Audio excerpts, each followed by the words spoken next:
हिंदी में यूपीएससी की तैयारी से संबंधित प्रोग्राम्स को देखने के लिए सब्सक्राइब करें स्टडी IQ IAS हिंदी। नमस्कार, स्टडी IQ IAS हिंदी में आपका स्वागत है। मैं हूं अमृत उपाध्याय। एक बड़ी खबर आई है कि किम जोंग उन, जो कि नॉर्थ कोरिया के सुप्रीम लीडर हैं, नॉर्थ कोरिया के वो लीडर जिन्होंने पश्चिमी देशों का नाक बेदम कर रखा है, वो रूस की यात्रा पर गए और रूस की यात्रा पर उनकी मुलाकात राष्ट्रपति पुतिन से हुई। लेकिन जहां मुलाकात हुई वो बड़ी आश्चर्यजनक जगह है। ये मुलाकात हुई रशिया के फार ईस्ट में रॉकेट लॉन्च फैसिलिटी में। वहां किम जोंग उन की मुलाकात पुतिन से हुई। 4 घंटे से ज़्यादा की बैठक हुई और पिछले 4 सालों में ये पहली समिट है। आप जानते हैं कि नॉर्थ कोरिया ऐसा देश है जिसने खुलेआम यूक्रेन के अगेंस्ट जो इन्वेजन किया है रशिया ने, उसको सपोर्ट किया है और रशिया का ज़बरदस्त सपोर्टर है। साथ ही चाइना भी इस क्लब में शामिल है, इस सपोर्ट में शामिल है। इसी तरीके से आप देखेंगे कि जब नॉर्थ कोरिया पर बहुत सारे सैंक्शंस लगाए गए थे, प्रतिबंध लगाए गए थे, तो चीन और रूस दोनों ने मिलकर इन प्रतिबंधों की खिलाफत की थी। तो ये एक इक्वेशन जो जियोपॉलिटिकली सारे लोग जानते हैं। अब इस मुलाकात को लेकर पश्चिमी देशों ने भी चिंता जाहिर की है कि किम जोंग उन जब पुतिन से मिले हैं तो अनुमान लगाया जा रहा है कि ये मुलाकात दरअसल मिलिट्री सहयोग को बढ़ावा देने के लिए की गई है। और मिलिट्री सहयोग को बढ़ावा देने का एक ही मकसद है कि पश्चिमी देशों के खिलाफ ये आपस में एकजुटता का मैसेज दें और मिलिट्री सहयोग को बढ़ावा दें। तो इस खबर में क्या क्या खास बातें हैं, क्या ट्रैक रिकॉर्ड रहा है, नॉर्थ कोरिया के और रशिया के इस आपस में गठबंधन के मायने क्या निकल रहे हैं, इन सारी चीज़ों को इसमें समझना ज़रूरी है। आइए शुरू करें। सैटेलाइट लॉन्च साइट पर मिलने का मतलब क्या है? पुतिन से जब पूछा गया, पत्रकारों ने पूछा कि क्या नॉर्थ कोरिया को रूस सैटेलाइट बनाने में मदद करेगा, तो इसका जवाब पुतिन ने दिया कि इसी के लिए हम यहाँ आए हैं। यहाँ मतलब इस लॉन्च साइट पर आए हुए हैं, ठीक है, रॉकेट लॉन्च साइट पर आए हुए हैं। तो किम को रॉकेट, और इन्होंने ये भी कहा कि किम को रॉकेट इंजीनियरिंग में बहुत इंटरेस्ट है। तो ये तो जवाब सीधा सीधा उन्होंने दे दिया कि सैटेलाइट को बनाने में रशिया मदद करेगा नॉर्थ कोरिया, ठीक है। अब किम जोंग के पास क्यों गए, क्या मकसद है, वो बहुत स्पष्ट है। किम जोंग अपना नाभिकीय शस्त्रागार मजबूत करना चाहते हैं। वो काफ़ी समय से इस प्रयास में लगे हुए हैं ताकि यूएसए और एशिया में जो अमेरिका के समर्थन करने वाले देश हैं और जो उसका सबसे बड़ा शत्रु है वो है साउथ कोरिया। तो साउथ कोरिया, यूएसए, जो कि साउथ कोरिया को सपोर्ट करता है यूएसए, और यूएसए को सपोर्ट करने वाले जो एशियन कंट्रीज हैं, उनको धमकाया जा सके कि अब नाभिकीय शस्त्रागार उनके पास बहुत मजबूत है। और इस प्रयास में बहुत लंबे समय से नॉर्थ कोरिया लगा भी हुआ है और नॉर्थ कोरिया के ऊपर कई सारे देशों ने सैंक्शन लगा रखे हैं, प्रतिबंध लगा रखे हैं। यहाँ तक कि यूनाइटेड नेशन ने भी प्रतिबंध लगाया हुआ है। किम जोंग उनको आर्थिक मदद की बहुत ज़रूरत है। इसकी वजह यही है कि बहुत सारे प्रतिबंध ऑलरेडी लगे हुए हैं और इसकी वजह से इनकी आर्थिक स्थिति देश की बहुत अच्छी नहीं है। बदले में रूस को नॉर्थ कोरिया हथियार और गोला बारूद बेचेगा, ये भी खबर आ रही है और इसी की संभावना जताई है अमेरिका ने भी और यूके ने भी और यूएन ने भी, ठीक है। यहाँ तक कि साउथ कोरिया ने यह भी कहा कि बेचेगा नहीं बल्कि हथियार और गोला बारूद नॉर्थ कोरिया जो है, किम जोंग उन साहब ऑलरेडी दे रहे हैं पिछले 1 महीने से रशिया को, क्योंकि रशिया लगातार पिछले 1.5 साल से यूक्रेन के साथ फाइट में है, ठीक है। चलिए आगे बढ़ें। उससे पहले मैं आपको बता दूं कि आप मुझसे जुड़ सकते हैं अमृत उपाध्याय 007 इंस्टा पर और अमृत उपाध्याय 007 टेलीग्राम पर। यहाँ मैं आपको पीडीएफ्स और इन्फॉर्मेशन प्रोवाइड कराता हूँ। यहाँ मैप इन शॉर्ट, इंस्टा पर आपको मैप इन शॉर्ट का रिवीजन कराता हूँ। एक और महत्वपूर्ण सूचना यह है कि स्टडी IQ IAS की हिंदी की टीम ने अब लॉन्ग टर्म बैच शुरू किया है, long term prelims to interview batch, जो कि आपकी बहुप्रतीक्षित डिमांड थी।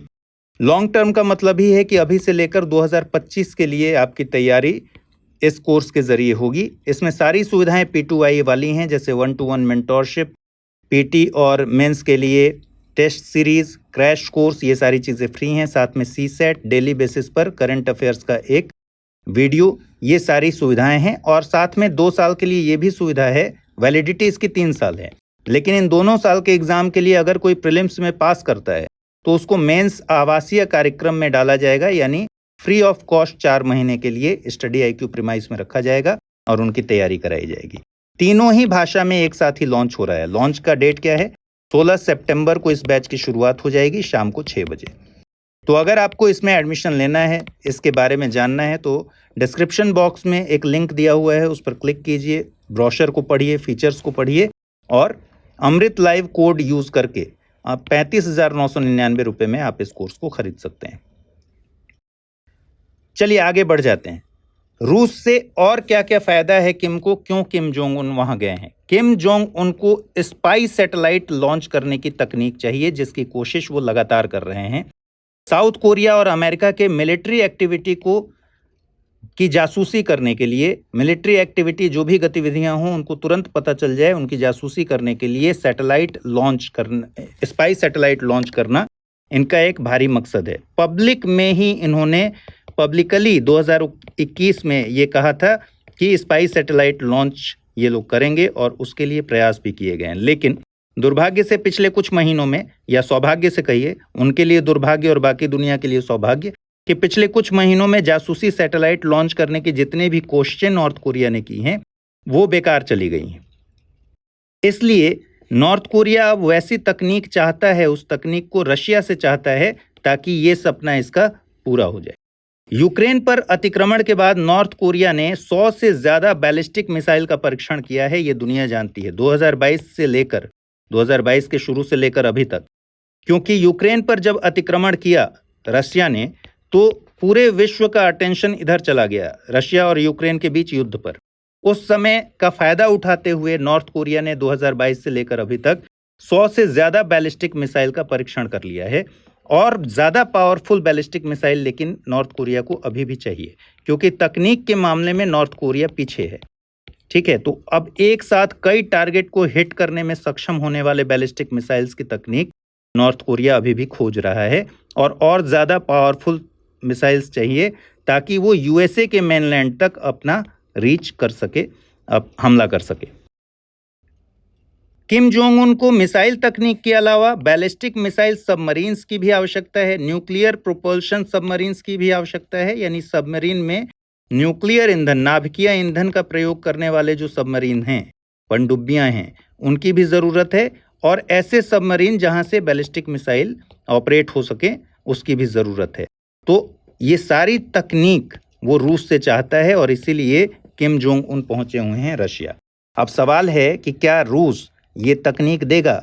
अभी तक का तो ट्रैक रिकॉर्ड ये है कि रशिया जिसको भी अपने हथियार बेचता है वो पुराने हथियार बेचता है, मतलब कन्वेंशनल जो हैं, जो बहुत पहले चले आ रहे थे, उन्हीं की डील करता है। जैसे अगर मैं नॉर्थ कोरिया की भी बात करूं तो नॉर्थ कोरिया के एयरफोर्स में अभी जो जेट्स हैं वो रशिया के ही दिए हुए हैं, लेकिन सब 1980s के दशक के हैं और बेकार हो चुके हैं। तो रूस, और दूसरी बात कि रूस ये तकनीक अभी अपने जो की पार्टनर है उसका चीन, उससे भी छिपा कर रखता है। तकनीक के मामले में वो शेयर करने से हमेशा बचता है। पश्चिमी देशों का दावा है कि दोनों देशों के बीच आर्म्स डील की संभावना है, लेकिन रूस चीन से भी जब अपनी तकनीक छुपा कर रखता है तो सवाल यही आता है कि क्या वो उत्तर कोरिया को दे देगा तकनीक। कहा यह जा रहा है, जो एक्सपर्ट्स बता रहे हैं, कि दो तरह की डील की संभावना है। एक तो ये कि रूस ऑलरेडी यूक्रेन के साथ लंबे समय से लड़ाई लड़ रहा है और उसका कोई कंक्लूजन अभी नहीं निकला है। ऐसे में किम जोंग उन ने शुरू में ही कहा था रशिया से कि मैन पावर भी वो देंगे रशिया को यूक्रेन के खिलाफ लड़ाई में, और हथियार भी प्रोवाइड कराएंगे। तो माना जा रहा है कि किम जोंग उन रशिया को हथियार और गोला बारूद बेचेंगे। ठीक है, लेकिन रूस की तरफ से अभी कुछ भी क्लियर नहीं है कि वो किसी तकनीक को नॉर्थ कोरिया के साथ शेयर करेगा या फिर नहीं करेगा। रूस सिर्फ परंपरागत हथियारों की डील करेगा ऐसा माना जा रहा है, और एयरफोर्स को बेहतर बनाने में मदद कर सकता है, क्योंकि एयरफोर्स में मैंने बताया जैसा कि अभी जेट्स जो हैं उसके पास, वो सारे वही हैं जो 1980s में रशिया ने दिए थे। ठीक है, अब विभिन्न देशों की प्रतिक्रिया देखिए और उससे अंदाजा लगाइए कि इस बैठक के बाद कितना हीट है पूरी दुनिया में। किम जोंग की पहचान दरअसल एक सनकी डिटेक्टर के रूप में भी है। तो सबसे बड़ा खतरा ये है कि अगर इस तरीके का कोई भी डील, दोनों ही देश नाभिकीय हथियारों से संपन्न देश हैं, कोई भी ऐसा डील अगर रशिया के साथ होता है जो तकनीकी रूप से नॉर्थ कोरिया को और ज़्यादा उन्नत बना देता है, तो उस स्थिति में क्या होगा, इसका अंदाजा सिर्फ इस बात से लगाइए कि किम जोंग उन ने अपनी मिलिट्री को ऑथराइजेशन दे रखा है कि अगर उसकी राजधानी पर खतरा हो तो दुश्मनों पर न्यूक्लियर अटैक कर दो। इतना बड़ा सनक है, इतने बड़े डिक्टेटर के रूप में ये व्यक्ति जाना जाता है कि अगर इस पर अटैक हुआ तो इसने अपनी मिलिट्री को कह रखा है कि भाई बिना सोचे समझे न्यूक्लियर अटैक कर देना। अमेरिका समेत पश्चिमी देश इसीलिए थोड़े से इस मीटिंग के बाद परेशान हैं और ऑलरेडी पश्चिमी देशों ने, अमेरिका ने, यूएन ने भी नॉर्थ कोरिया पर प्रतिबंध लगा रखा है लंबे समय से। अमेरिका ने अब इस बैठक के बाद कहा है कि अगर नया आर्म डील होता है तो अमेरिका बिल्कुल भी पीछे नहीं हटेगा, नए सैंक्शंस लगाने से, नए प्रतिबंध और ज़्यादा कड़े प्रतिबंध लगाने से पीछे नहीं हटेगा। अमेरिका ने यह भी कहा कि नॉर्थ कोरिया से मदद लेना, रशिया की ये स्थिति हो गई है कि अब वो नॉर्थ कोरिया से मदद ले रहा है और उसका रीज़न कि यूक्रेन से लड़ाई में वो अब धीरे धीरे, कोई भी फ्रूटफुल रिजल्ट तो आया नहीं, तो यूक्रेन से इतनी लंबी लड़ाई के बाद रशिया की स्थिति ठीक नहीं है और इतनी खराब है कि नॉर्थ कोरिया से मदद लेनी पड़ रही है। यूके ने भी कहा कि मॉस्को कितना अलग थलग पड़ गया है, ये इस मीटिंग से जाहिर होता है। इतना अलग थलग पड़ गया है कि उसको नॉर्थ कोरिया से मदद लेनी पड़ रही है। और यूएन के महासचिव ने कहा कि रूस को सतर्क रहना चाहिए। किस मामले में सतर्क रहना चाहिए? कि भाई यूएनएससी का रिजोल्यूशन जो है, संकल्प जो है, उसका उल्लंघन ना हो और यूएन ने जो भी सैंक्शंस लगाए हैं, अगर रशिया उसके साथ डील करता है तो फिर रशिया के लिए भी दिक्कत हो सकती है। यूएन का साफ कहना है कि नॉर्थ कोरिया के साथ जो भी देश अगर कोई डील करते हैं तो उनको इस बात में अलर्ट रहना चाहिए। तो ये अभी तक की पूरी स्थिति है, जो मुलाकात हुई है उसके क्या क्या मायने हैं, इस पर जो फॉलोअप होगा इस पर हमारी निगाह रहेगी। अपना ख्याल रखिए, ठीक से पढ़ाई कीजिए। मिलते हैं किसी और ऐसे ही इशू के साथ। नमस्कार। हिंदी में यूपीएससी की तैयारी से संबंधित प्रोग्राम्स को देखने के लिए सब्सक्राइब करें स्टडी IQ IAS हिंदी।